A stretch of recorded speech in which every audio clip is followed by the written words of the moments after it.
Hi, I'm Anna. 2 years ago, my husband Max and I decided to leave the city and move to a peaceful little village. We wanted to be closer to nature, a place with fresh air, a nearby river, and a beautiful forest. It was perfect.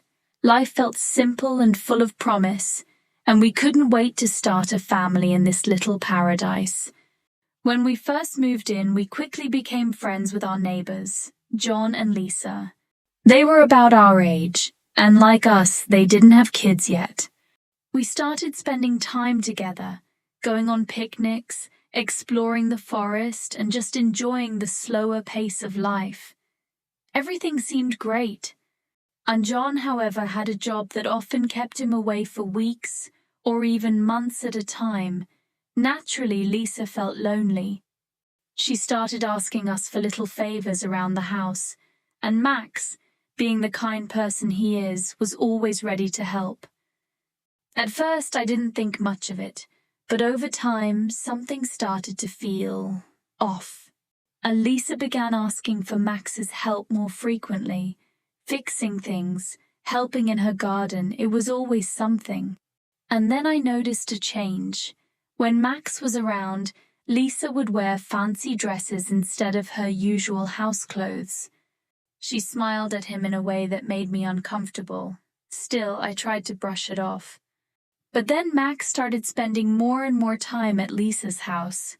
He would come back late, and when I asked what was taking so long, he'd simply say, "Just helping her out." I wanted to believe him, but my gut told me something wasn't right. One day I couldn't hold it in any longer.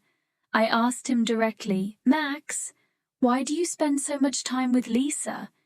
He looked genuinely surprised and said, "I'm just helping her, Anna.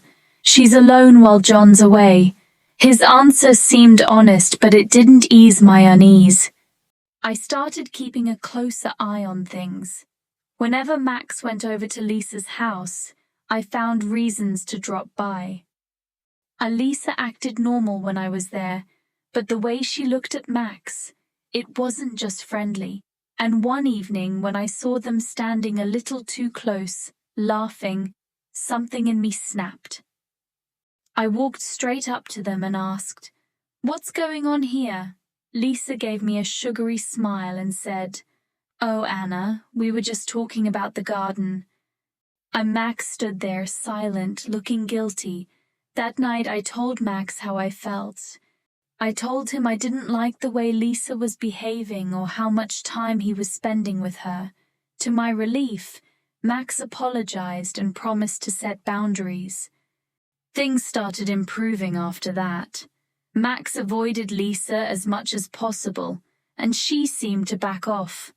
I finally started to feel like things were getting back to normal, until one day, Lisa showed up at our house with a cake.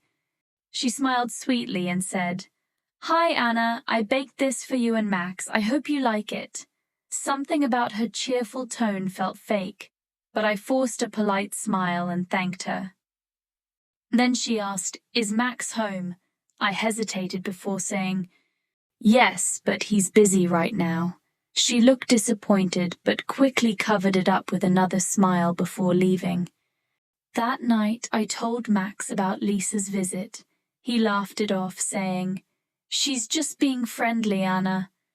Don't worry, but her so-called friendliness didn't feel right to me. A few weeks later, I heard that John was finally coming home. I was relieved. Maybe now Lisa would stop trying to get close to Max. And sure enough, once John returned, Lisa stopped asking for Max's help altogether. She barely even came around anymore. And life returned to normal. Max and I spent more time together and our bond grew stronger. We went on walks, worked in the garden, and talked about our dreams for the future. I felt like I could finally breathe again. Not long after, Lisa and John moved away because of John's new job in the city. With them gone, our little village became peaceful again. And Max and I started seriously planning for the family we'd always dreamed of. Looking back, I realized that this whole experience taught me an important lesson. Trust and communication are the foundation of any strong relationship.